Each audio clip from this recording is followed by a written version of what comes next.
part of what's happening with America now is that it is no longer the it no longer has the dominance in the manufacturing sector that it had when it massively supported free trade, and it's seen that it's declining on that. So therefore, it has turned its back on that. And then you have Chinese representatives come to Davos saying we support free trade because it's doing very well for them.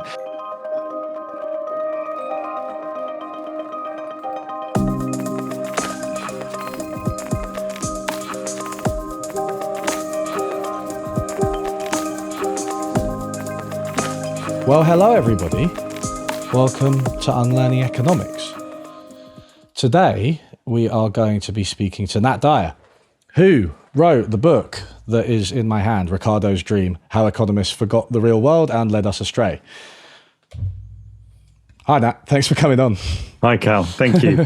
Really pleased to be here. No, I was just saying pre-stream in our green room because it's very technically sophisticated, this setup. So we managed to have a green room that you guys didn't see.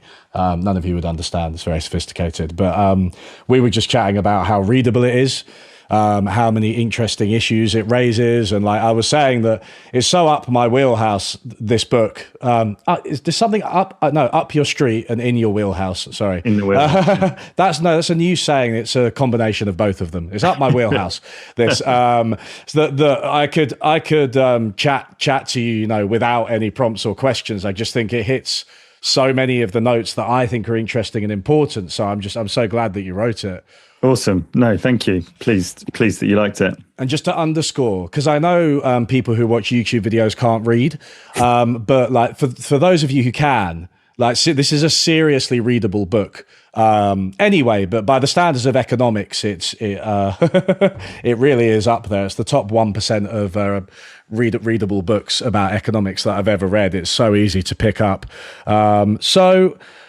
Let's talk about the substance, because I think the way I understand this book is that it does a few things.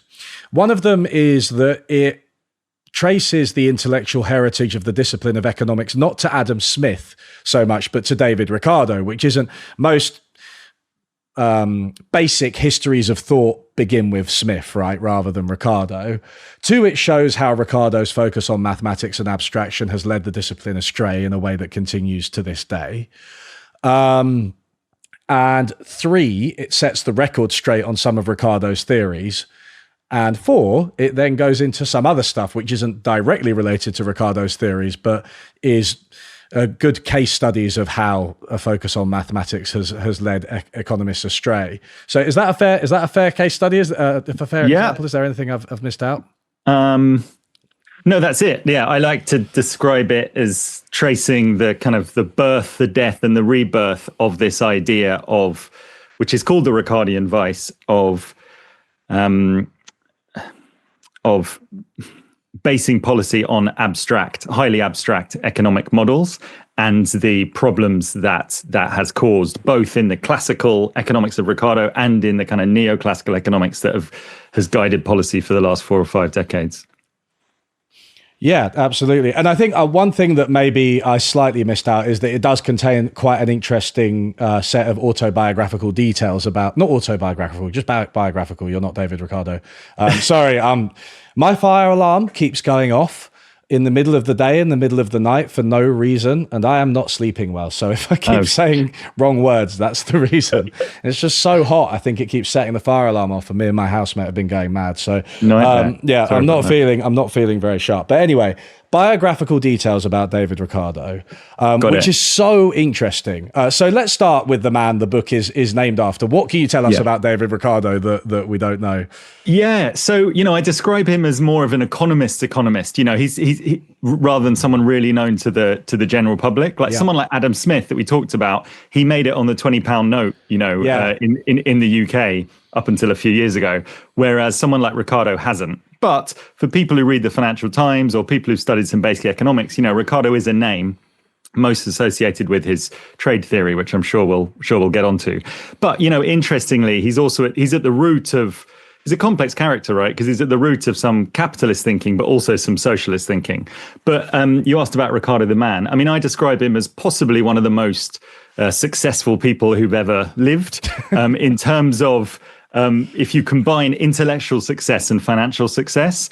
And what I mean by that is he made an absolute mint in the London Stock Exchange. He was one of the co-founders of the London Stock Exchange, including sort of being on the right side of, owning a lot of British bonds when Britain beat Napoleon in the Napoleonic Wars.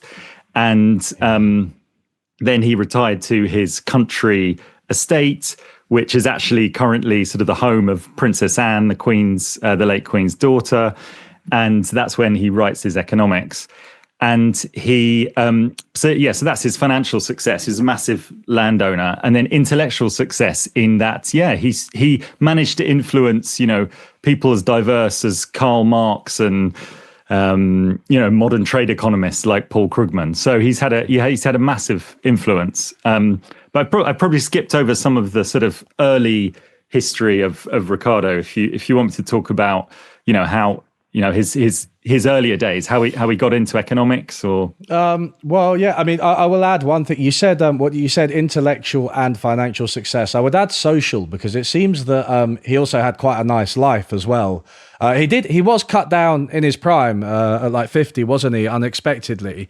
Totally. Which is quite a sad story, actually. But he seemed to be much liked, and host loads of parties, and everyone, even his critics, kind of spoke of him quite graciously. So he does. I think one of the most successful people in history is probably quite a good summary. I forgot to add that he also became an MP, and became almost like the mouthpiece of this. Of this new economic science, although he didn't feel like he could stand in a contested election. So he ended up buying his rotten borough seat, which is a story that I tell in the book as well. Well, let's talk about this, right? Because this is an interesting metaphor for what goes on with Ricardo. So can you just tell that story first, and then we'll move on to his theories? Yeah, so, he was influenced by a lot of people, and one of them was James Mill, who's the father of John Stuart Mill, and he's pushing him to write his book, and then he's pushing him to go into Parliament to defend this. And Ricardo writes back, because all their letters, have stayed, have come down to us. Ricardo writes back saying, I can never actually be in a contested election. And so his land agent finds this lord called Lord Portarlington, who has a rotten borough. I think there's 12 electors. And Ricardo basically gives him a sum of money, and then also loans him another huge amount. And in exchange for that, Ricardo is able to go to Westminster as the MP for Portarlington. The fact he never visited the constituency, had no interest in it at all. And there, he did defend some progressive views at the time, but he also defended some views that were quite harmful to poorer people in the country, such as trying to abolish the poor laws. So it is interesting. You're talking about a time when you can literally just buy a seat as an MP, right? And I know that there are continuities with now, let's say, but this is explicit, right? It's like no, I'm going to buy this seat. Now I'm an MP. It's quite ridiculous. And I think what I was getting at earlier is that this whole thing, the invisibility of some of these inequalities, right, and these colonial inequalities in particular, is something that runs through Ricardo's work. Totally, yeah, and so. Yeah, I mean, shall I talk about the contrast between Ricardo's theory and the colonial background, or? Yeah. I mean, there's this whole, go on as long as you want, because it's obviously there's this whole idea of comparative advantage, and we don't have to draw out the 2x2 matrix necessarily, but I just think the way he focused on trade between England and Portugal, as if it was trade between equals, and also ignoring a whole load of other stuff that was going on, is perhaps quite telling about his perspective of how the world worked. Totally, totally. Yeah. And, this is, Ricardo's comparative advantage is often taught as a, cornerstone of economics, sometimes as the introduction to the subject. And it is, the classic example is this England and Portugal exchanging cloth and wine. And you do the sums and it shows that both countries gain and there's a gain in productivity overall. But as you say, that excludes the entire real history of England and Portugal and these treaties. And the fact that England was massively the more dominant naval power and used its naval power to essentially extract the terms that it wanted from Portugal. So Portugal did start to export more wine, eventually port, to the UK, and England exported tons of cloth. But there was a massive, trade gap for decades and decades. And Portugal made that up through Brazilian gold. There was this huge gold rush. And the Brazilian gold, this is the story I tell in the first third of the book, was actually dug mainly by enslaved Africans. And even some of the cloth that came down to Portugal only kind of touched base in Portugal before then going down to the West African coast. So I came to see this England and Portugal trade actually as a bit of an appendix to the triangular trade, to the Atlantic economy, rather than this sort of shining example of why trade is good for everyone. Obviously, I'm not saying trade is necessarily bad, it's underpinned everything about the modern world, but often we overlook the losers. And so you've got this, this example, this famous example in economics, and you can work out the maths and it all checks out, and it's kind of cool as an exercise. I think when you first do it, you're like, oh, whoa.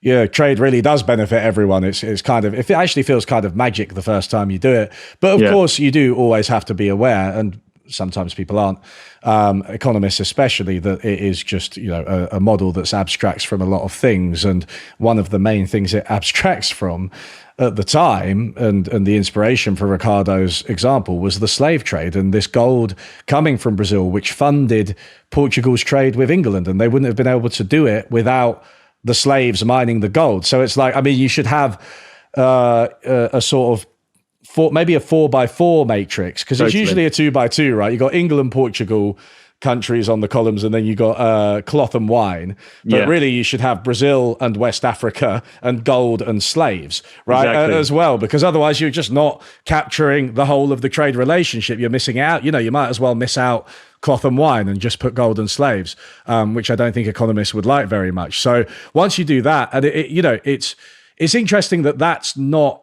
ever used in economics textbooks, because not only does it make things more complicated, if you've got gold and slaves instead of cloth and wine are quite nice, aren't they? Everyone can celebrate that we're trading cloth and wine. I don't think that offends anybody, but if they're gold and slaves, you're telling a very different story about the history of capitalism. Yeah, totally. And, and I think it's a different story even about, Britain's economic development as well. I studied history, but actually the research that I did for this book was a massive eye opener in terms of the extent, just the extent to which Britain, dominated the slave trade in the 18th century. It's a bit of a cliche, but everyone, celebrates the abolition of the slave trade, in the early 1800s. But actually, few people realize that Britain was the leading slave trader. And I think I have a statistic in there that Britain and Portugal and their colonies between them were responsible for 7 out of 10 slave voyages, which includes Brazil and sometime, after Ricardo. But I concluded that it's not a coincidence, actually, that the two largest slave trading, Atlantic empires came down to us as the, classic example of why free or international trade is a good thing. And everybody always focuses on the USA when they talk about slavery, right? And because of the particularly fraught history and the fact that the US is the global hegemon, so we have to sort of talk about them all the time. But there are way more slaves in Brazil, like what, by a factor of 10 or something like that? Yeah, it is a bit of a complicated history because, but yes, if you look at just the landings of enslaved peoples from Africa, so the Middle Passage, and there's a great website called slavevoyages.org, I think it is, and which will give you numbers down to, each port and all graphs and all sorts of great stuff. Yes, there's about 5 million enslaved peoples arrived in Brazil, which is the highest number, and about 400,000, I believe, to America. Saying that more came to America through the intra-American trade, and obviously there were many more enslaved peoples later on who were born in America. But some people will judge that Brazil as the second or third most populous African country based on the number of enslaved peoples. So I have Brazilian colleagues and friends, and they sometimes say that Brazil is America if the South won the Civil War. Which I thought was quite interesting. Yeah. Wow.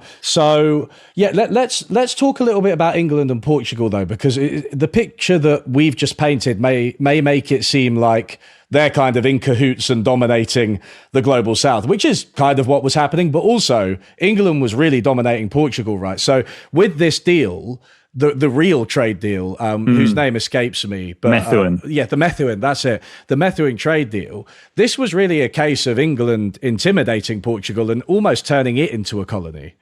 Yeah, I mean, this is a live debate among historians. Can you call it semi-colonial or not? How much did Portugal gain? Basically, the history that you realize is that Portugal was, a lot of pre 1800s history is England and France basically fighting it out over what some people call the Second 100 Years' War. And throughout most of that time, Portugal was stuck in the middle. And so the king wavers and, says nice things about France and signs a deal with them. And then the British tried to exert some pressure. And that's exactly what was happening with this Methuen Treaty in the early 1700s, which later became the inspiration for Ricardo when he was writing 100 years later. And so Portugal, and in fact, Portugal did gain stuff from the deal, but the main thing it gained from the deal was protection from France and from Spain and British military support.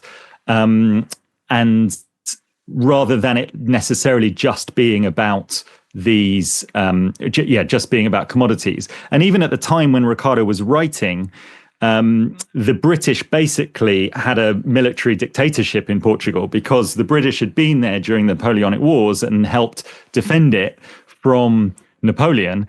And then I think it was General Beresford stuck around, and he was only overthrown after a revolution. So, as you say, it can be seen as definitely a semi-colonial relationship between England and Portugal. They were not equal partners. Yeah. And the point is that so much of the economic theory assumes, that two trading partners are absolutely equal then and now, and that's just not the case.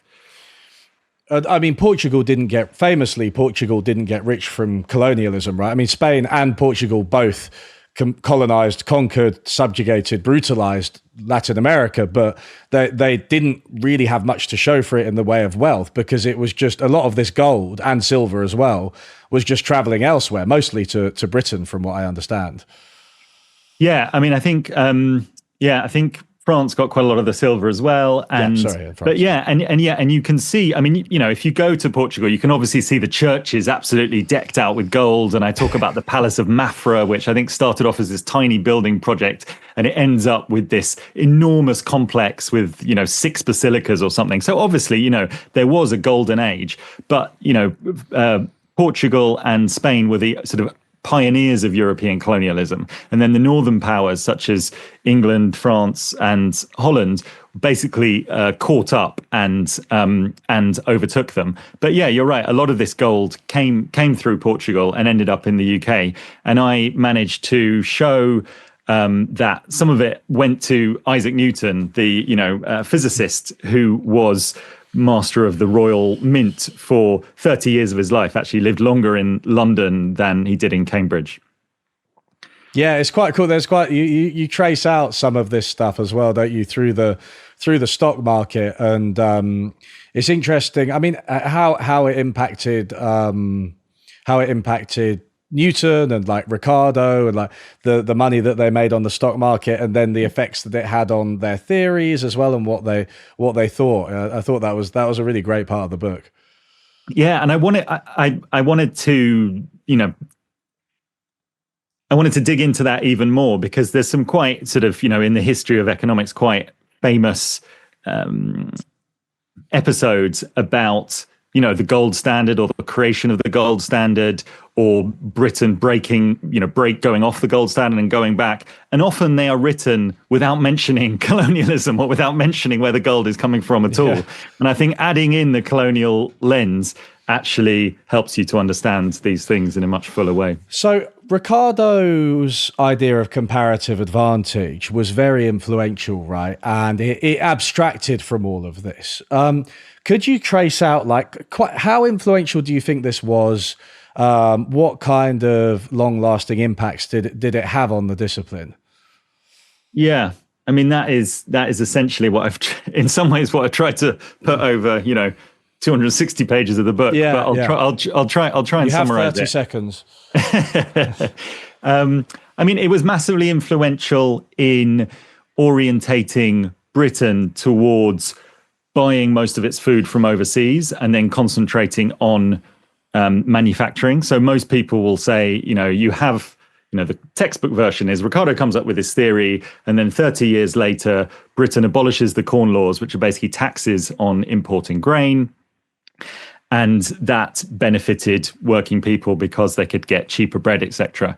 I present a slightly different version of that, and also show the context of what it was happening in the light of the Irish potato famine.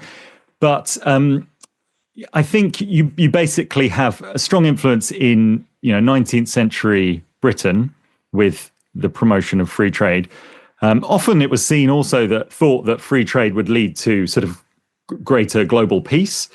But as Harjun Chan and others have argued, that ignores the fact that a lot of these free trade deals with countries like China or elsewhere were only signed, at the end of a barrel of a gun, gunboat diplomacy. And then I look at how America, which had generally been hostile to free trade right up until the 1930s and the 1940s, when they became the dominant power in the global system after, 1945, embraced a freer type of trade, and then it becomes more influential again. So the theory gets changed. You get the Samuelson works on it, and other trade theories are built on it. So Krugman famously has his new trade theory, which brings in a few neglected elements. But at least rhetorically, right up until the 90s and the 2000s, Ricardo's name is repeated time and time again. And Krugman has this essay called Ricardo's Difficult Idea, where he basically says, this is science, and if you disbelieve it, then you are just as bad as a creationist or an evolution denier. So that's kind of the level, at least rhetorically, that it got to. It's quite incredible, isn't it? When you trace it out, and there's examples that I've heard of. I knew about Krugman, but there are some that I wasn't aware of, and how often Ricardo's name is mentioned by modern economists and throughout the history of economics. And when you put it all together, it does amount to, I think, a pretty convincing proof of your thesis, which is that he is the forefather of economics, really, as it stands today. And everyone talks about Adam Smith's invisible hand, but that's just like one metaphor that's often misinterpreted. Really, the style of economics that Ricardo championed, sort of very simplified, precise mathematical models that prove the benefits of capitalism, really, that has taken over the discipline. And I think it still remains that way today, especially in economics, popular economics and economics that's influential in policy and economics that is taught. Yeah, totally. No, you sum it up well. And I think that the style of Adam Smith's economics, which is, really historical and in dialogue with politics and ethics and humanistic in that way, is just not the style that economics is done in now. What I should say, and I've been pushed on this recently, is that Ricardo is as well as as well as being the founder of international trade theory, he also influenced Karl Marx and Marx's idea of classes. So there are some elements that later, American economists picked up, and there's other elements of Ricardo that they definitely junked or they didn't pick up. Another example is, for example, Thomas Piketty, when he came out with his famous inequality studies, he actually uses some ideas from Ricardo, because Ricardo placed who gets what at the center of his scheme. That's true. So just to give that caveat. Yeah, but while Ricardo's entire theory of like marginal land and how the landlords relate to the capitalists and relate to workers and everything is discredited, I think it's still a formal-ish model of the economy, right? And so I think even it's the comparative advantage as an idea and a method has been influential, but even the other model has been influential as a method, I think, still. So even though they abandoned like the labor theory of value and everything. Yeah, totally. There's no audiobook. Do you have an audiobook? Someone in chat's asking. No, there is no audiobook. Unfortunately, my publisher is not able to do one. So apparently they told me that I have the audio rights, but I don't really know. I'm working out what that means. Interesting. Yeah, maybe get in contact with the studio or just buy a good mic and do it yourself. I know people who've done that. Oh yeah, nice. Buy a Shure SM7B and just spend 5 days doing it. Yeah. But anyway, so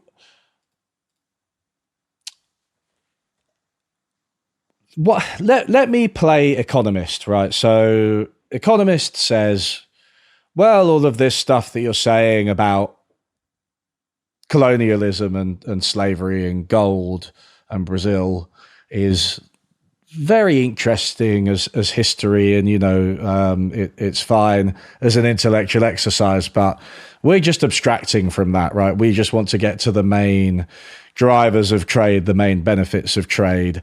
That's what we want to do. So it's one thing to note that this stuff happened, but it's quite another to say that you're not allowed to abstract from anything and you're not allowed to make models. I mean, how do you see that objection? Yeah, so the way I talk about models and abstraction, one analogy I use is like the spotlight in the theater, and that you have a choice, or the modeler or the economist has a choice of where that spotlight's directed. And clearly, if the spotlight is directed just on England and Portugal, then that's going to tell a very different story to if that spotlight is directed at the at gold and Brazil, and that is actually a choice. And the way I end up is by saying, I'm not against all abstraction. We need some level of abstraction, but we need to hold those abstractions much more loosely, and we need to see them as signposts to empirical reality rather than the destination themselves. And I think too often economists have fallen in love with the precision of the numbers that come out of these models. But they've often bought that precision by actually changing the question. They're not really upfront about it, but this is something that Daniel Kahneman talks about, called substitution. Yeah. And essentially, if you want to answer the question, how much damage will climate change do to the economy by in the next 100 years? That's an exceptionally difficult question. But if you can essentially create a unrealistic model world, you can then spit out a direct, precise answer for that. Yeah, absolutely. And I think it's really interesting because there is this defense of economic models that, we need to do abstraction, and we know that the model isn't the real world and stuff. And I think one of the things that you do demonstrate time and time again is that economists just often don't know that the model isn't the real world. There are so many examples of this, right? I mean, from Paul Krugman talking about Ricardo's difficult idea in the 90s and having a go at people who criticized actual globalization, through to you've got William Nordhaus and his models of climate change, which imply that 4 degrees of warming is the optimal path, even though that's well above, is double the IPCC maximum heat warming that we're allowed. Yeah. Through to Eugene Fama, who was basically saying that bubbles don't exist based on his efficient market hypothesis, which doesn't really match the data. But and this was after 2008, after the financial crisis. He was like, bubbles don't exist in an interview. Exactly. So, and all of these guys, all 3 of those guys have won the Nobel Prize in economics. So you can't say they're outliers, right? Economists are getting fooled by their models constantly, and they love them way too much. And I think, a little bit more on critical thinking, epistemology, and history might go a long way here. Hell yeah! I mean, I don't have too much more to add to that apart from that. Yeah, no, you've summed it up very well. And I try and tell the other thing I'm trying to do is communicate some of these quite complex ideas with simple stories. So one is the story of Pygmalion. So, often if you criticize models, you'll get met by a quote from George Box. And George Box was a British statistician.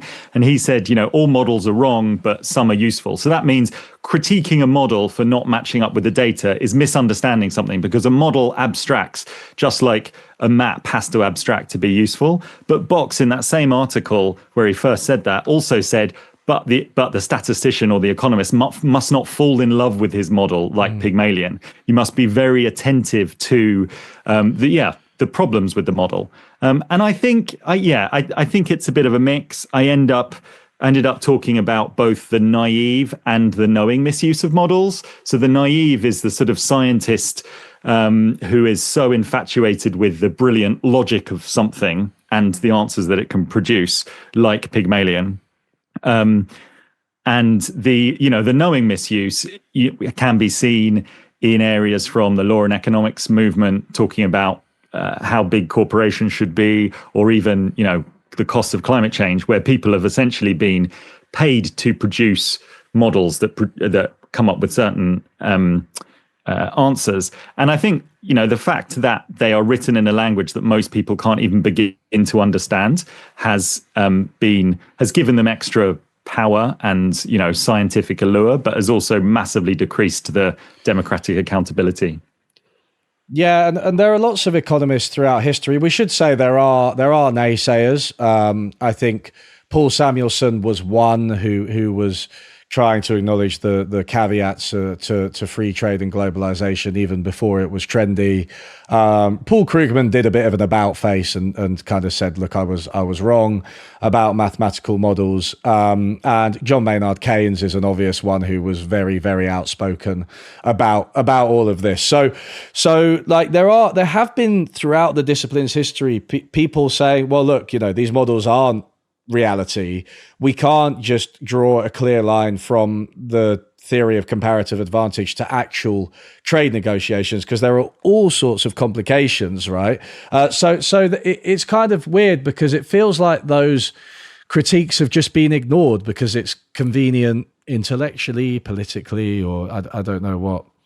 Yeah, no, I agree. And there are many thinkers that I only mention briefly in the book, but whether those are more historically attuned economists or some of the economists, the more structural dependency school in South America, who have, very different view of all these things. But as you say, those don't really make it into the Greg Mankiw, Economics 101 textbooks. They are ignored. And yeah, it's difficult not to see some of the political overtones. The fact that free trade theory was massively promoted in Britain after it emerged from the Napoleonic Wars as one of the global superpowers, and then also America as it emerged from the Second World War as one of the global superpowers. And this comes back to the idea, which is I think the title of one of Harjin Chan's books, Kicking Away the Ladder, that often free trade can be beneficial for the country that already is dominant in certain sectors, and it keeps those in a less dominant position exporting raw materials at the bottom of the value chain. Obviously, we've seen how some countries can break out of that, especially in East Asia. But yeah, that's I think there's definitely a political element. Yeah, for real. I mean, one of the contributions of your book, and I mean, it's not the only book to do it, but it is politicizing the idea of trade, right? I think that trade is often political, and maybe we can talk about this because I think that it's a really good antidote to the proclamations of economists on the basis of their theories is to look at actual trade deals. Because what I've started doing is I don't really use the term free trade anymore. I tend to use the term trade deal because I think that gets across that it's a political agreement between two countries. They're often extremely lengthy. Yeah. They have all sorts of legal restrictions, and there are things like intellectual property rights, which tend to favor the rich countries and companies, pharmaceutical companies in particular. Poor countries often are not allowed to copy basic drugs. They have to, even make their own basic drugs. They have to, pay the rich pharmaceutical companies, usually US based. There's the investor state dispute mechanism, which allows companies to sue countries if they regulate them and it hits their bottom line, which is just ridiculous. Sorry, did I say countries to sue companies? Companies to sue countries. Yeah, that's the one. Anyway, yeah. So there's all of this stuff. There's all of this stuff that's snuck into these trade agreements, and I'm not saying that economists have necessarily been the architects of these legal agreements or that they've cheerled for them. I think the bigger issue is that they actually haven't been aware of them. I think there's this. Milton Friedman once said that the ideal free trade agreement is like one page, and what's the Portugal England one again? What was it called? Methuen. The Methuen one was 3 pages, right? So that's pretty close. But now they're books. And there's so much going on in them, and I just don't feel like economists have been aware of it. And it's kind of ironic because there's this kind of intellectual superiority there, right, and smugness that we know what's going on with trade, but I don't think they knew what was going on with TRIPS, for instance, and how much that was favoring the rich. I think they just thought that it was all like the Methuen Agreement. I think there's been I think it's just another example of the massive disconnect between the theory, which had such, high status, and then the reality, which was very different. And you tell the story well, and I agree with you also. Free trade is such brilliant branding. It sounds great. Who's going to be against free trade? But then saying that they're trade deals is a good way of doing it. I ended up preferring to, I'd like to think of them as treaties, actually, because a lot of it is very political, just like the original Methuen Treaty. And as you say, it might involve environmental laws, it might involve labor laws, it might involve, health laws about tobacco packaging or whatever. And at least in the West, some campaigners, so I quote Laurie Wallach, who's sort of, a veteran from the 1990s sort of trade wars, and she describes it as a slow motion corporate coup d'etat. And what she's saying is that there's a whole range of new regulations in these trade agreements that are often ignored. This is a really interesting point that you make, right? And I do like the idea of treaties because it made me think of the EU, because the EU is this kind of hub of globalization, free trade, free movement of, people, goods, capital. But it is also very much an institution that was born out of wanting to prevent war in a continent that has historically been at war. It's a way of settling the disputes that the countries which are so close and intertwined have, through diplomacy, through elections, right? And through this very boring bureaucratic process that we elected to leave. Because the alternative is that you settle them on the battlefield. And I think, the EU obviously is an economic has economic effects. It's an economic institution. But I feel like first and foremost, and this is why I support it, despite its flaws, is that first and foremost, it's a political institution. So it's a sort of shining example of what you're talking about. It's a treaty between these countries, and there are trade elements to that. but you don't really get one without the other.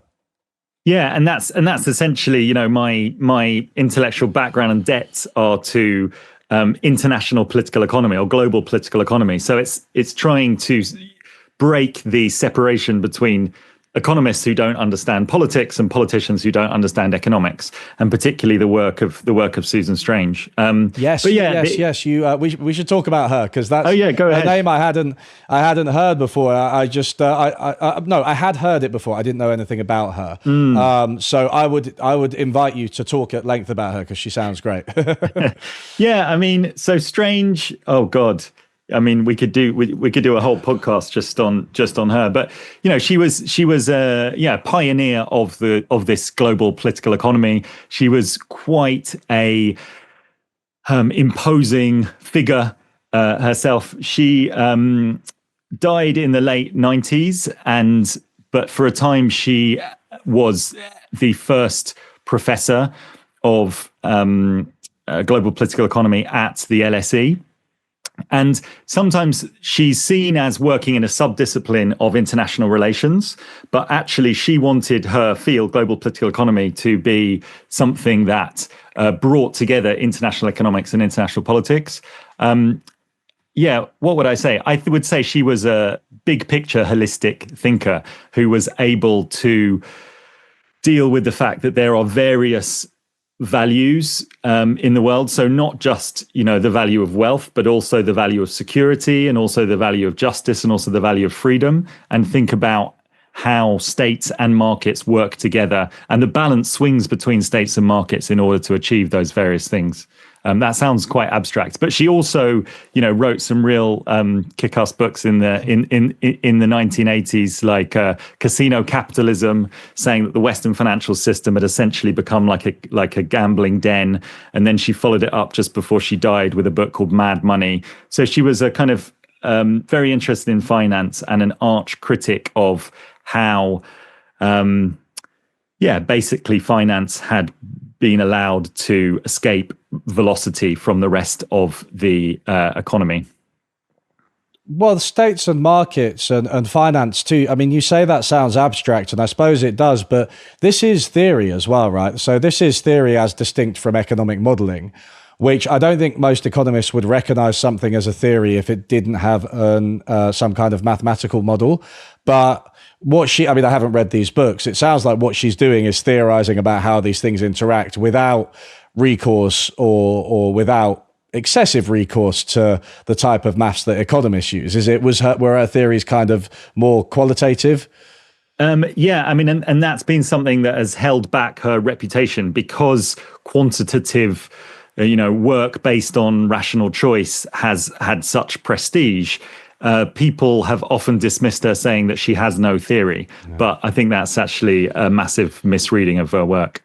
I mean, it's interesting because I don't think economists actually really have a theory. I think what they have is maths. So it's a big statement, but I've learned through interacting with theorists in the social science, as distinct from economists, that if you take Marxist theorists, you said you were reading Branko Milanovic's book, the chapter on Marxist theory. Yeah, trying to wrap my head around it. Yeah, exactly. It takes a while, right? And the point is that before you come up with some elaborate mathematical model about how all of these variables interact, you actually first need to know what the variables are, whether they're like historically grounded, and careful definitions, right? And the relationships between them. And I think this is something that Marxists do very well. And they tend to have, this view of how capitalism emerged and what happened to labor in particular over the emergence of capitalism, what wage labor means. And they have this labor theory of value that emerges out of that. And it's quite historically grounded. Now, there are then mathematical models of that. They take a slightly different approach to economists. They're not quite as sophisticated, but a lot of what you'll read from Marxists is it's like establishing these baseline categories, right? Which is what I would call theorizing. I don't think economists even, you could just call it, to simplify, defining your terms properly. I don't think they have that, like, what are we looking at here? Ontology, right? You know, what's going on? What is reality? What's happening here? They don't have that kind of reflection. So the theory actually is kind of unmoored, because even when what struck me, right, is that, I'm ranting now. I thought this would happen. I started ranting about economists.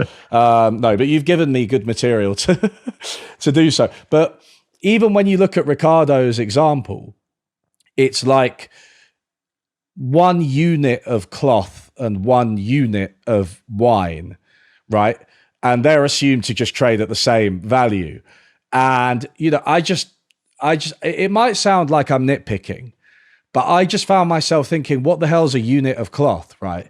And I think you do get a lot of these, you get these variables that don't really have like magnitudes, and they're not properly defined in economic theory. And it's just defined in a way that's convenient for you to be able to work out the maths and prove the point. And that's just a minor one. But, you know, there are other questions surrounding, you know, how do you define the country, for instance, and things like that, and currency, and just which variables are at play. I think that's the essence of theorizing. I'm guessing, end of a long rant, that's what Susan Strange was doing.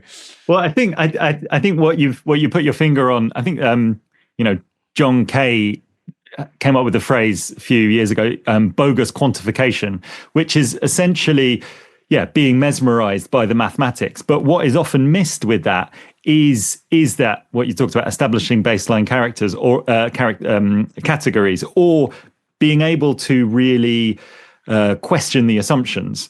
And there was a line that came from Milton Friedman from the 1950s, where he essentially said, you know, it's ruled out of bounds to say that this theory is not a good theory because the assumptions are wildly unrealistic.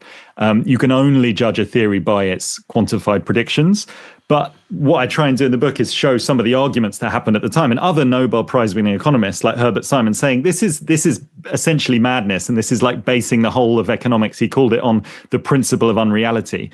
And I think what we've had up until, you know, 2008 or whatever was an example of what can go wrong in the West when you do that. So I think you phrase it as like the argument that some abstractions are necessary becomes an argument that all abstractions are necessarily useful, or something like that, right? And that's what we're dealing with. It's like, nobody's arguing that you need no abstractions. It's just that sometimes the specific abstraction that you're making is at best useless, and at worst harmful. Totally. Yeah. And that's often where the real decisions get made in what assumptions that you decide on. And then almost the conclusions can flow from those assumptions. And so to have a genuine discussion, we need to, I think Keynes even said, you know, you should focus your attention not on the surface layer of polished logic, but actually on the assumptions. Yeah, and to bring it back round to where we were at the start, right, with the comparative advantage example, Portugal trading cloth and wine with England, but missing out, you know, the gold and the slaves that came from West Africa and went to Brazil to mine the gold, which went back to Portugal and then eventually to England, right? That's, you know, your choice is to miss those things out, and that has significant implications, not just for the economics, but for the morality of the whole thing. Totally. And that was obviously very convenient both to Ricardo writing, you know, he was writing at a stage when Britain had outlawed the slave trade, but not the owning of slaves. But yeah, it was convenient to him and to his readers and the people influenced by it in the UK. I mean, to what extent do you think that this, you touched on this earlier, this idea of free trade. We've talked about how it covered up the slave trade, and it covered up the subjugation of Portugal to England. But is free trade historically, I mean, has it just been an idea that only the global hegemon pursues? Is it just an idea that the powerful countries pursue, and then when it doesn't suit them, they sort of go back on it? I think you can definitely see that. And, you know, arguably, part of what's happening with America now is that it is no longer it no longer has the dominance in the manufacturing sector that it had when it massively supported free trade. and it's seen that it's declining on that. So therefore it has turned its back on that. And then you have, Chinese representatives come to Davos saying, we support free trade because it's doing very well for them, and has lifted, hundreds of millions of people out of poverty. What I would say is that there's always sort of rival stories, because mentioning slavery, the classic economist's response would be, oh, that was nothing to do with the free trade era. That was the bad old mercantilist era when states were just motivated by gold and everyone fought each other and everyone was trying to grab each other's resources. And then Ricardo and Smith came along, and then they completely revolutionized policy. So then we had this enlightened state of win-win trade, where you gained by exchanging rather than conquest. And that is an argument that I take on briefly in the book. And I think it has some quite major holes in it, but I just wanted to pose the alternative point of view. Yeah, that is an interesting thing. It's good to think about the responses that are out there. And I mean, could you go into more detail about why you think that idea that mercantilism and the free trade era are as distinct as economists say they are? Yeah, so essentially I argue that when Ricardo was supporting apparently free trade, he was actually promoting the economic interests of the UK. And so I see much more continuation between mercantilism and free trade. And you can even see it in the way that Ricardo personally was supporting British manufacturers exporting huge amounts of cloth to India at a time when Britain was the colonial power, again ignoring the power imbalances. And also, as I said earlier, these free trade deals in the mid 19th century, such as after the Opium Wars, the so-called unequal treaties, where Britain used its naval superiority in order to open up different markets. So I think there's much more continuity between empire and free trade than that common narrative shows. All you need is a 2x2 matrix with with England and China and cloth and opium on it. That's just benefits everyone. Exactly. We'd have solved ourselves so much trouble. It'd be fine. Yeah, it's pretty difficult to argue against that. I mean, this is just the thing, right? You're a historian. It's we just need history, right? We need to learn some economic history to as an antidote to these things. And I don't think either you or I would be arguing that you shouldn't teach comparative advantage at all. I think that it's quite an interesting little model. It's quite a cool little model, like I said earlier, and you can teach it, and then you could almost use it as an example of the dangers of being seduced by a model. You could be like, look how amazing this result is. Oh no, wait, but here's the actual history, right? So take it with a tablespoon of salt.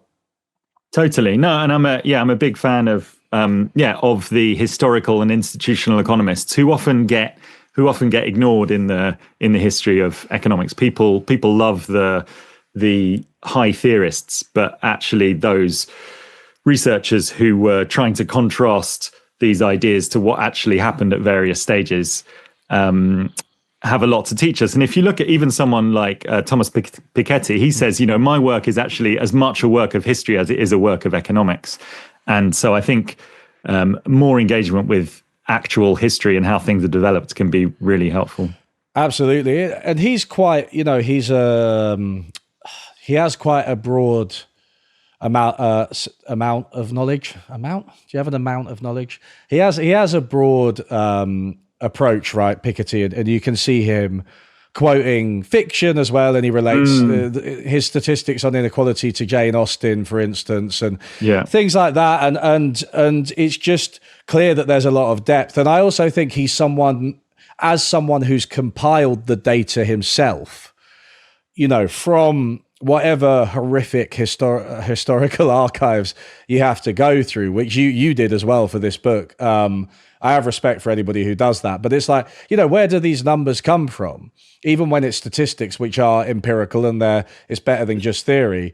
If, going out and gathering them, it gives you a real perspective on like, what am I actually looking at here? Like, what was actually going on at this time? It gives you a guard against thin knowledge, I think, thin quantitative knowledge, which is really a problem. Totally. So let's talk a little bit about the influence of economists, because we've been bumping up against this and we discussed it a little bit pre-stream. So you go through the history of Ricardo the man, Ricardo's influence, ideas of free trade, how economists have approached things and their methodology. But rather than leaving it purely as a sort of more abstract intellectual exercise about the discipline of economics and David Ricardo, you use, I think, 3 or 4 case studies where you think that this type of thinking has led us astray and had measurable negative impacts on the actual world and on policies in the real world due to the influence of Ricardo's brand of economics. Could you, picking a topic of your choice, one of the chapters that you wrote or something else, try and defend the idea that this type of economics actually has a concrete impact in the real world that is quite harmful? It's not just about academia. Yeah, sure. No, and I'll definitely, I can talk about finance. I actually thought you were going to, and maybe we'll come on to this, pose a harder question, which was, we all know that economists had a big influence up to 2008, but is that still the conversation we should be having in 2020? And we can talk about that in a bit. Yeah. I was listening to you did a stream with, is it Anna Killick? Anna Killick, yeah. Yeah, and you had an interesting discussion towards the end about whether, bashing economics was still something that was useful in 2020. But yeah, certainly, I don't think it's particularly controversial to say that economists, I think they are the queen of the social sciences, the most influential with business, but also with politicians. If you compare it to something like anthropology or sociology, there's no contest. So to take just one example would probably be the financial world. So some of the, I would say that, we mentioned Eugene Farmer earlier and his efficient markets hypothesis. I think that had amazing influence in justifying a lot of the trades that went on and the explosion in financial markets as they kind of emerged from the ruins of Bretton Woods in the 1970s. And I think it also helped to counter the idea that this was just gambling. No, this was efficient pricing, and this was a way to manage risk. And also, if you look at some of the models and theories, such as the Black-Scholes model, it actually helped to create a price for the derivatives. People weren't sure of how much these things are worth because they are abstract and they derive their value from other things. And so it helped to create this huge industry. Also helped to create, ideas that we now think of as absolutely basic, like you might own stocks and shares across a whole index. That was something that came out of economic theory in the 1950s. And what I argue in the book is that these financial models blinded, smart people to the power and influence of finance, and that ultimately comes down to a political question at the end. And I quote Simon Johnson, who won the Nobel Prize not too long ago, and he had a great piece called "The Quiet Coup" in the Atlantic that basically argued that finance, not through direct bribery, but through campaign contributions and revolving door and stuff, had just got more and more powerful within Washington, so much so that almost the entirety of, Washington policy was skewed to its interests, which led to higher and higher profits and then more and more influence. So, that's my argument. Obviously, there's many different things, and I'm not saying it was, and there's many different types of economists, but I am saying that there were certain influential economists in America who helped to provide a strong scientific justification for this, what I see as quite a negative explosion in derivative trading. Absolutely, yeah. So the CBOE, the Chicago Board of Options Exchange, was a pretty clear-cut example, I'd say, where there was literally an equation, the Black-Scholes equation, from economists that just ended up,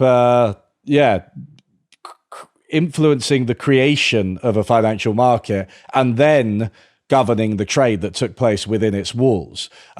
Without Black-Scholes, I don't think it would have gone through, because it was before that derivatives were thought of as gambling, but this pricing mechanism for them made them seem scientific. And then there's also the harmful effects, right? So you talked about inequality and corruption, but more directly, there was the fact that it has resulted in financial crashes where it's been used widely, first with long-term capital management in Russia, the Russian hedge fund, right? Yeah. But then again... It was an American hedge fund, sorry. but it sank because of the Russian default. Because of the Russian default, sorry, yeah. And then with the 2008 financial crisis, where it was used again, right? And it's really crazy to me that it just failed to price these tail risks, and it's still influential. And they were allowed, after LTCM collapsed, they were allowed to do it again, and it just totally. and it just I don't know, it just baffles me. It's like you believe in the theory despite the horrific evidence against it. Totally. No, and it's an interplay, right, between real world economic interests and actors and this story which helped to justify it. Yeah. So let's move on to the more difficult question. I actually think there's two difficult questions for you here. So let's start with your one. To what extent are economists influential now? Do you believe within the parameters that you set out in the book? Yeah. The way I would approach that is to say that it's not necessarily about tracing X mainstream economist produces Y book and then a politician references it. But I say early on in the book that I see economists more as visionaries rather than number crunchers. And actually they have helped to create a certain vision of how humans act, a certain vision about how the world works. And a lot of people, a lot of politicians and others operate within systems where those visions still operate.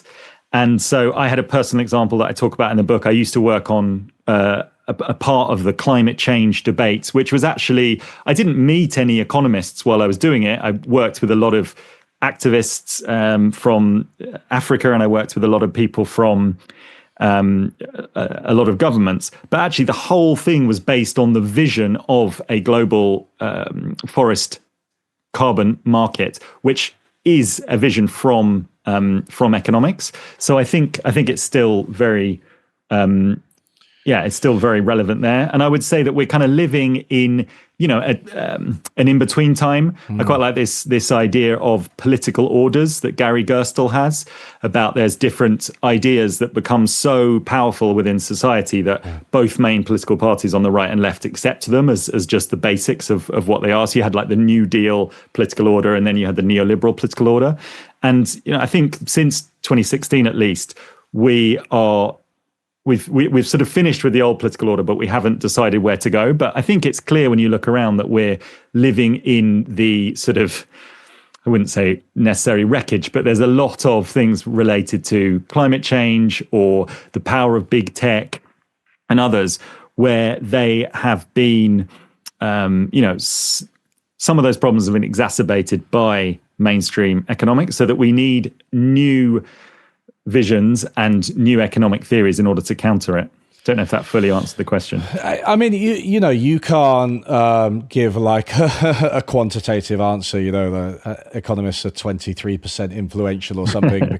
they're clearly, compared to sociology, for instance, there are more economists in government, and there are things like the focus on the economy, which is still a very big thing for people for obvious reasons. And like you said, I think you've got economists designing these specific policy tools like carbon markets and use of things like cost benefit analysis. I do think it's still very common. I think what the question I'm concerned about is whether, this influence is waning, whether I think governments are hiring more non-economists these days and other institutions too. And I think perhaps the sheen of economics has faded a little bit given its numerous failures. And this is what I discussed with Anna Killick when it was like all these politicians that she interviewed, they were like, oh no, I don't listen to economists anymore. I don't care about what they say. And I was like, what? Yeah. I remember reading that. I was like, wow, that's insane. And then the third thing, sorry. Yeah. Well, you said something interesting in that conversation, which was that, actually that you think we need some economists, on our side in order to, fight off some of the populists. Would you say a bit more about that? Yeah. So, I mean, I think that a lot of the younger generation of economists are a bit more eclectic. And this actually relates to the third point I was going to make, which is that they've improved. Now, you still got the old guard who I hate, but you've got these young economists that are very attuned to, for instance, issues of gender and race and discrimination within the discipline and without it. They're attuned probably to the problems with capitalism because many of them probably started studying economics around the time of the crisis, like me, the 2008 financial crisis, maybe because of it. You've got that they're attuned to the idea because of, I think, the internet. They're attuned to the idea that there are other ways of doing things out there. They're probably a bit more data driven. And so I think that even when you do have economists working in these positions, they've got this broader approach. And I think that expertise is necessary, right? So we've got my issue, and it's a needle that we need to thread. We've got this outrageous anti-intellectualism at the moment, on the right mostly, but you see it on the left too. You've got pure anti-vax, climate change denial, and even beyond that, even worse, that you've got like just leaving reality, right? You got, I don't believe any information I'm told. It's all through this prism. I can't believe the evidence of my eyes and ears. Every single event gets interpreted through this conspiratorial lens, and that, for me, I think expertise is an antidote to that. I think expertise has been rejected too much there.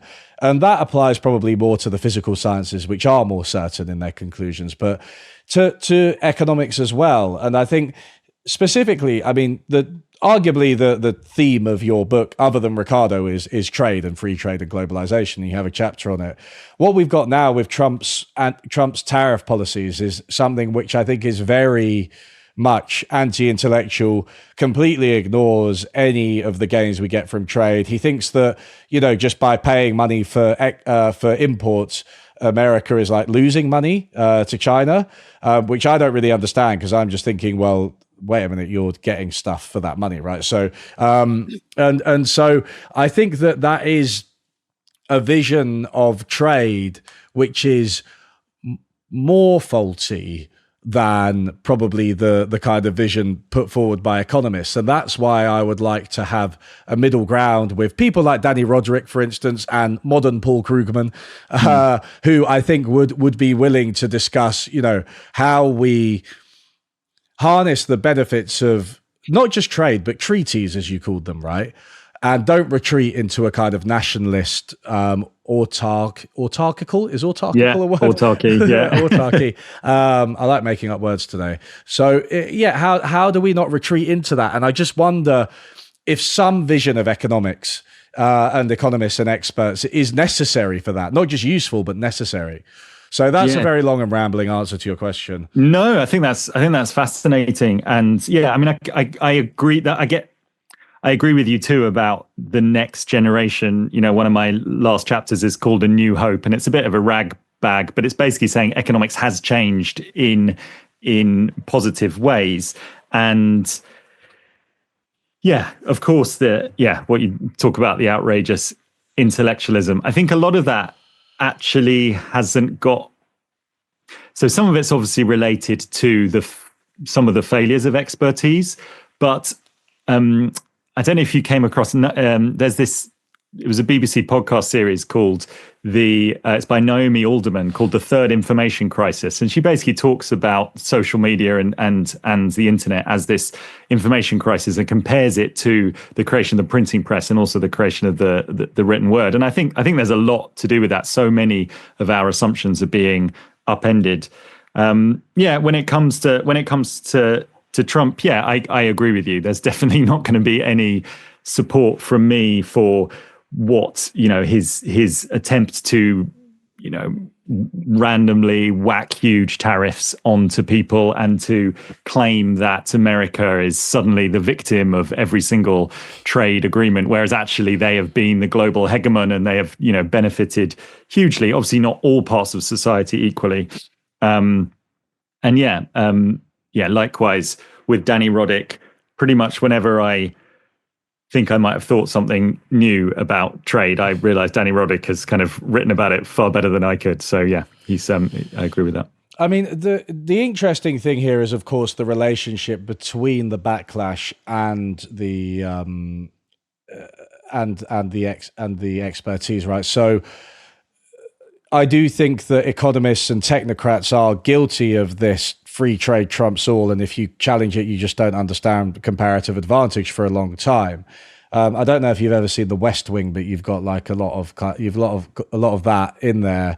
A lot of the Seattle protests in Washington, I think, is inspired by that, and they're sort of smugly saying, they don't understand economics and blah blah blah, and in fact the protests were actually very nuanced, and they're about some of the details of trade agreements that we've talked about, right? So you've got that kind of backlash, I think, to this pure vision of free trade that economists have proffered, right? And they kind of earned the ire that they're receiving. And I think if you're experts and you're not engaging with people's concerns, and you're insulated from accountability, and you have increasing numbers of the economy and policy making which have become technocratic, and the parliaments and governments can't really directly influence them, like central banks, but also competition authorities and a whole bunch of institutions, the IMF and World Bank as well, right? Then you end up with this alienation of the population from policy making, and then this outright rejection of expertise. So I don't really want to defend economists because I think they are partly to blame for it, but I think that we, and I guess you and I kind of count as experts in that sense. I really hate you get described as that as you kind of get older, and you're like, whoa, you're like, what? So it's a really weird thing to be described as, but like we need to communicate with people properly. We need to learn how to communicate them. We need to learn that our models aren't everything, and have some humility, and that, people who are not experts, who don't have education in economics or whatever, that they deserve a seat at the table, and that we have to design policy with those people in mind, because that's what's been neglected. Yeah, completely agree. And the only thing I'd add is I think what we need is an increase in democracy, so that sort of, the economic world is not this, is not screened off, is not a democracy-free zone, essentially. And that democracy is not just, voting once every 4 years and then essentially you probably don't have much choice anyway. So I'm interested in exploring more about economic democracy. Yeah. We could learn a lesson from ancient Greece, actually. They had quite good participatory democracy. And the elites hated it. Plato hated it. They hated it. They wanted philosopher kings. That's where that phrase comes from, right? So it's like they do. There's a long history of elites thinking that they should be cordoned off from the rest of the population and allowed to decide things because blacksmiths, don't know anything about governance. I think it's a really dangerous tendency. But today it comes in the form of mathematical models, right? It's like the more things change. So one other thing, I said I was going to ask you two difficult questions. Now, you kind of did answer it because you've got this chapter on how economics has changed, which mentions a few things, Piketty, behavioral economics, and some of the modern work on antitrust as well. To what extent is everything you're saying in the book a straw man? Is it not the case that economics and economists have moved on from all of this, and you're attacking a vision of economics past? Yeah. So I am, I wrote the book with that critique in mind. So hopefully that is borne out. And, in the introduction, I talk about, essentially, I don't want to put words into her mouth, but someone like Diane Coyle has often, criticized books by Robert Skidelsky or so and say, this is all fine, but actually economics is far more diverse and far different to this. And what I say is I'm not criticizing the entirety of economics. It's an incredible, I don't know the entirety of economics. It's an incredibly vast field with huge numbers of subfields.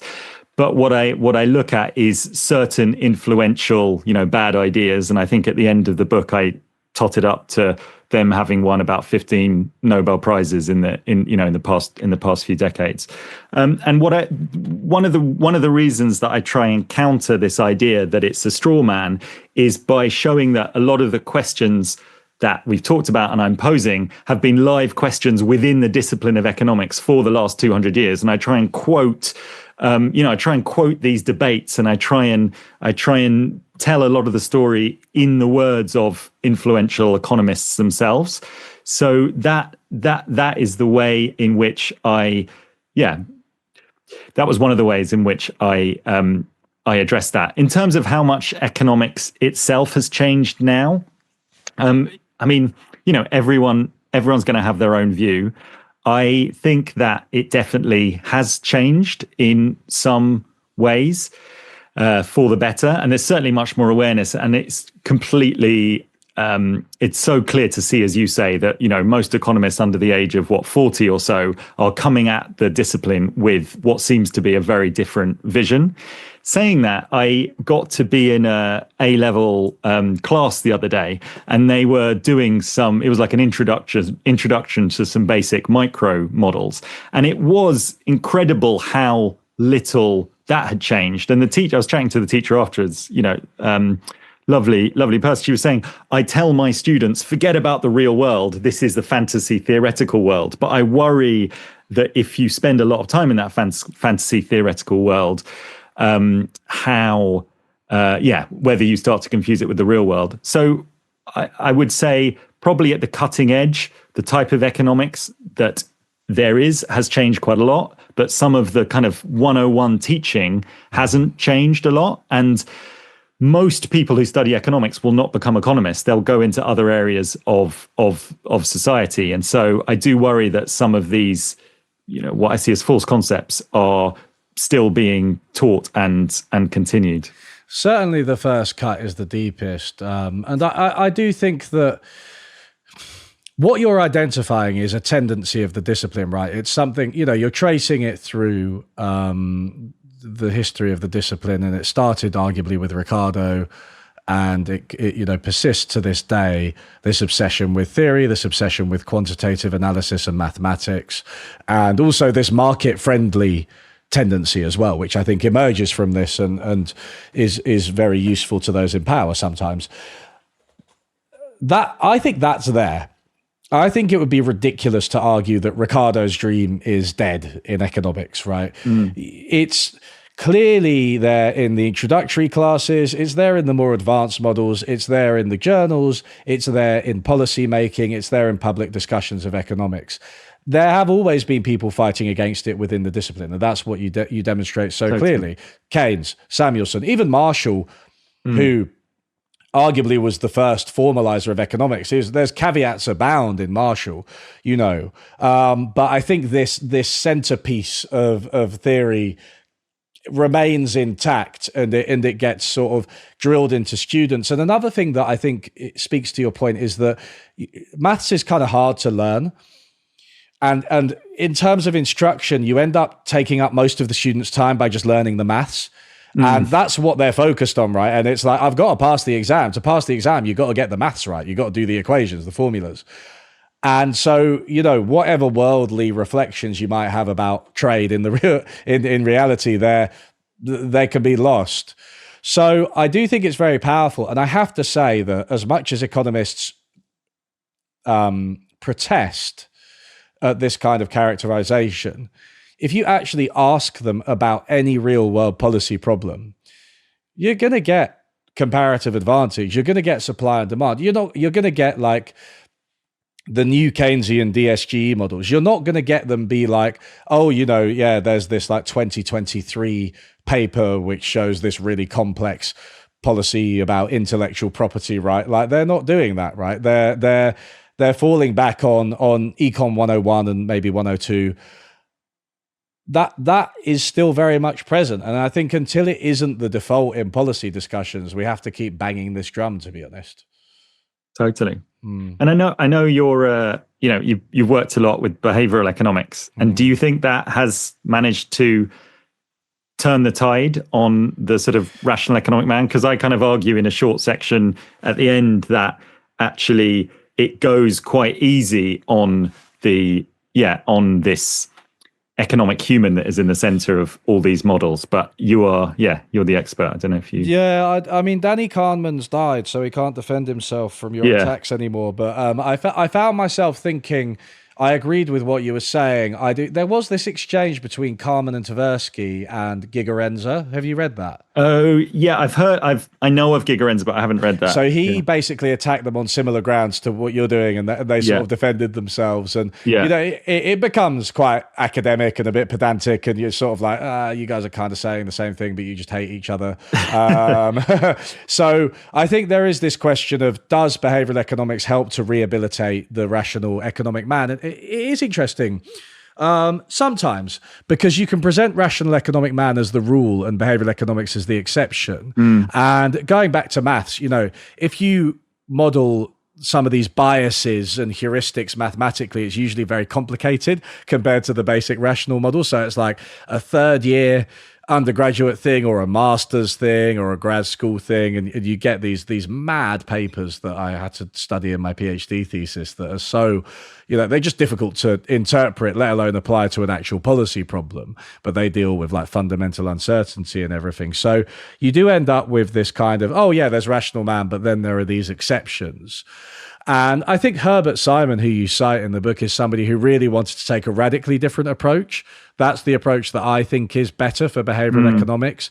I don't know if that's the approach we've chosen. I think with nudge theory in particular, we ended up reinforcing this notion that you need to fix people's irrational behavior and make them more rational.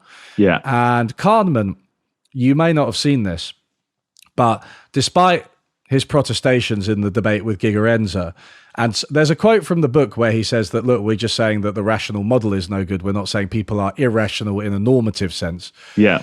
He did say that Brexit voters were filled with anger and irrationality after the referendum or during the referendum, which I thought was quite an interesting comment because it was kind of true.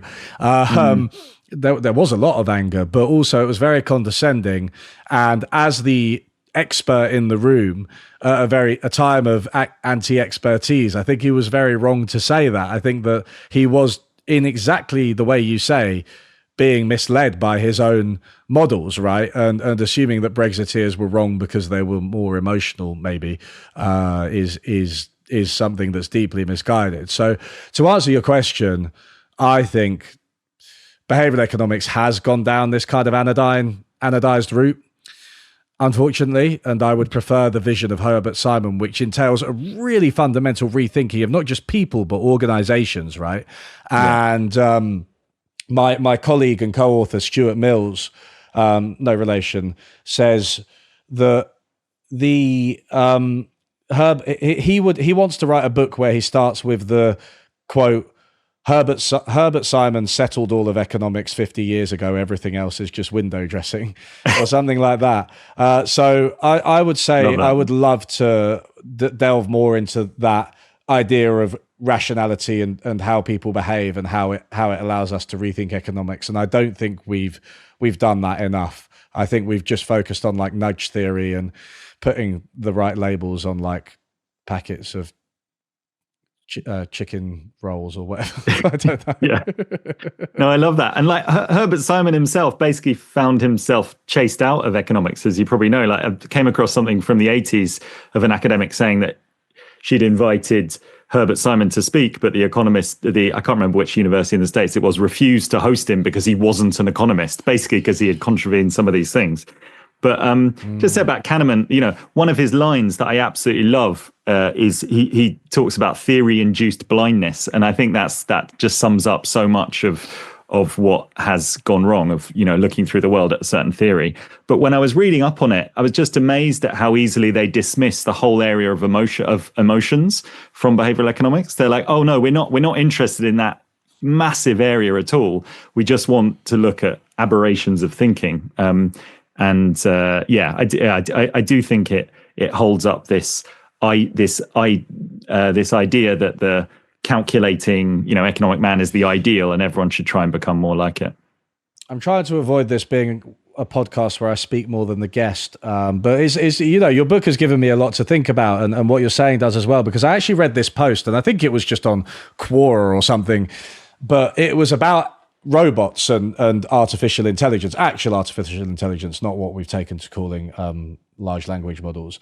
So if there was a robot, would it need emotions? And the answer is almost certainly yes, because imagine if the robot's arm falls off, right? Like, you know, sort of Terminator style robot. It's going to need a signal that the arm's falling off, right? And that signal would probably be something like pain, because it's going to be a very attention-grabbing signal, right? It's going to be like, hey, stop what you're doing, your arm's gone, right? Because if you didn't have that, you just carry on without an arm, and then then what do? You run into all sorts of problems, right? And, you know, would a robot need to have like social relations and therefore experience things like disappointment if they went to meet someone and they didn't turn up? Well, yeah, because then that would give it feedback that person isn't reliable, right? So, you know, all of these things, when you start to think about it, to function, we need emotions, right? So it's not a case of rationality and irrationality. I don't even think that's necessarily a useful dichotomy in most cases.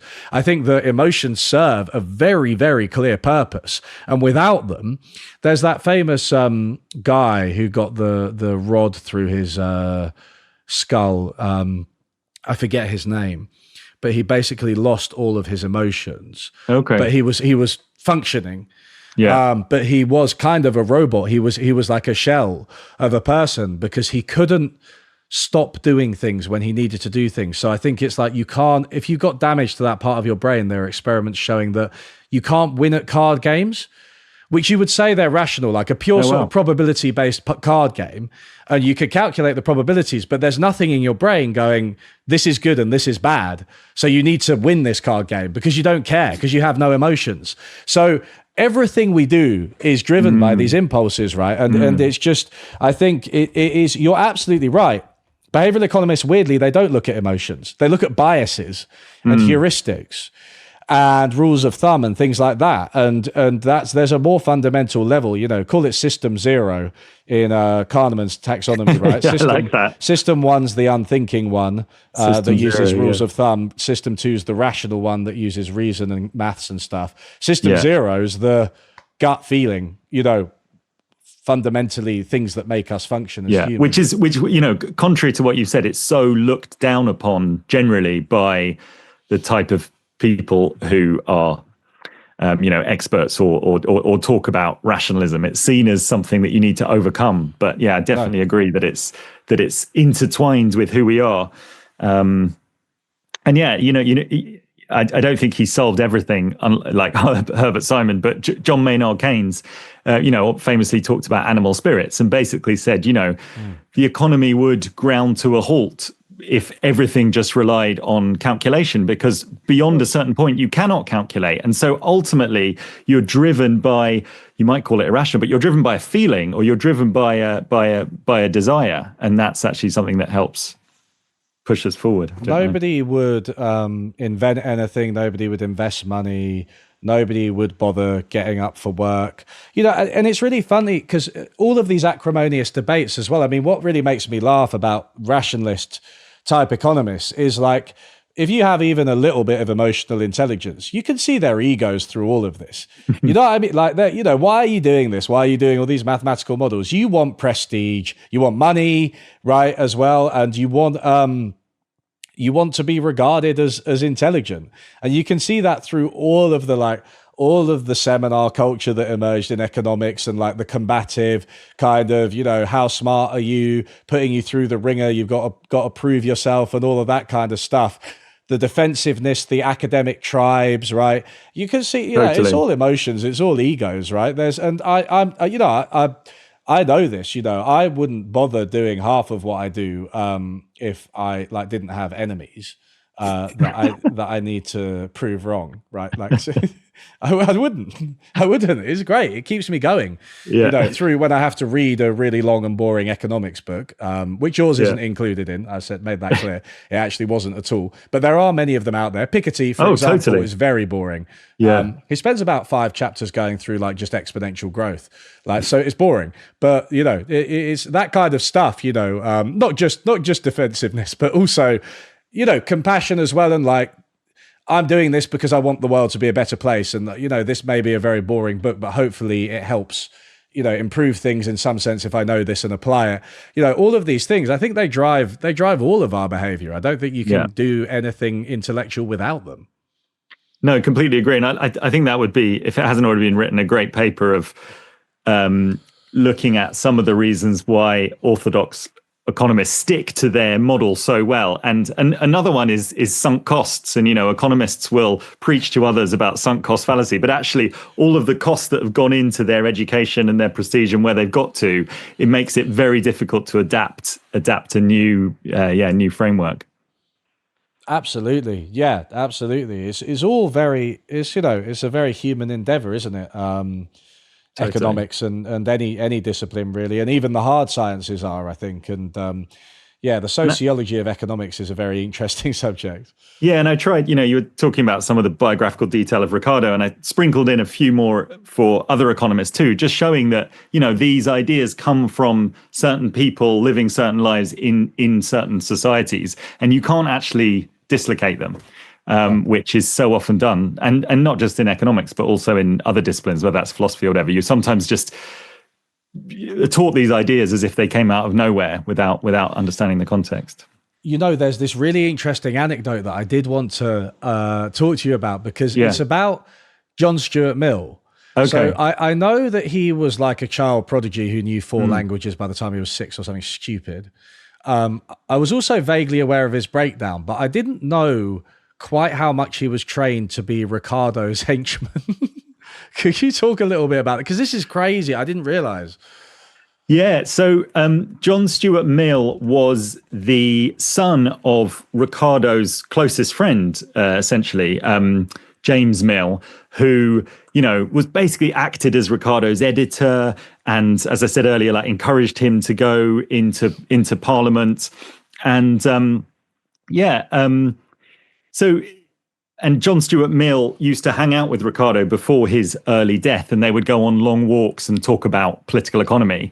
And James Mill, essentially, he's famous for having this incredibly strict teaching regime with John Stuart Mill, that he was teaching him, I think it was Greek at the age of 3 and Latin at the age of 8, and getting him to, regurgitate all this stuff. And one of the things he did was essentially on these walks, he would talk about a chapter from Ricardo's Principles of Political Economy, his book, and then get John Stuart Mill to write out a summary. And if he didn't do it right, he had to write it out again, write it out again. And then James Mill turned that into his own book, essentially, called Elements of Political Economy, which was kind of like a popularization of Ricardo's point of view. And what I argue in the book, so John Stuart Mill had this nervous breakdown and decided that his dad had mistreated him, which is almost certainly correct, and that he was a mere calculating machine. God, how ridiculous of him.